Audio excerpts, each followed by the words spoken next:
Two sisters were reborn on the same day, the day of the blind box selection. Jessica, the younger sister, picked a golden coin, the symbol of wealth. This meant she would be adopted by a rich family. But Alice, the elder sister, drew a piece of bread, which signified an ordinary family life. The farmer parents worried that their poor conditions would make Alice unwilling to stay. Unexpectedly, she was overjoyed to follow them home. In their past life, the results had been the opposite. Alice got the coin, and became the wealthy heiress everyone envied. Jessica only received the bread, and was taken to live in the countryside. Unable to bear the hardships, she ran away from home. Fueled by jealousy of Alice, she eventually tried to kill her during her birthday banquet, but the very next second, both sisters were reborn. Back to the day of the blind box draw. This time, Jessica swore to make Alice suffer the same pain she once endured. Yet she never expected that the bread family would hold far higher status than the coin family. It turned out, the richest man in the country was merely pretending to be poor, living in the countryside with his children to build stronger family bonds. Jessica, thinking they were truly poor, mocked Alice when she saw them arriving on a tractor, sneering that Alice would be stuck in poverty forever.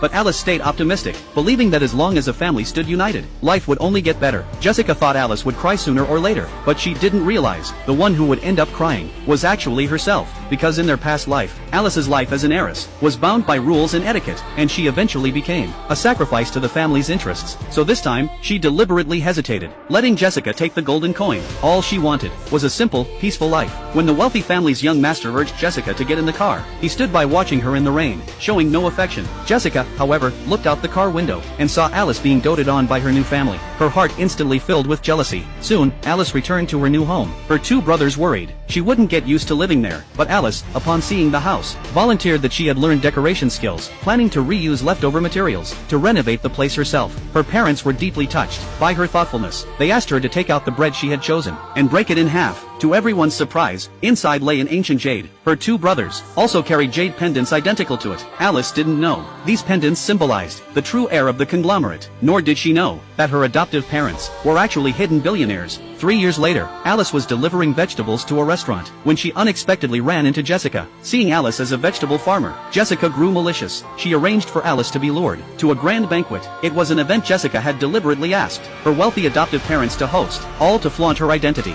Sure enough, Jessica's entrance caused a sensation. Even the orphanage director hurried forward to flatter her. Just then, Alice appeared at the banquet entrance. Jessica deliberately called out her name, instantly drawing everyone's eyes. The guests whispered, mocking Alice's poor background. Alice turned to leave, but Jessica stopped her, forcing her to donate money. Jessica publicly announced she would donate $3 million. The director bowed repeatedly in thanks, but Alice had no such wealth. All she could offer was a basket of fresh vegetables. The greedy director kicked the basket over in disgust. At that very moment, a guest noticed the jade pendant around Alice's neck. It was identical to the heirloom of the richest family. He immediately made a call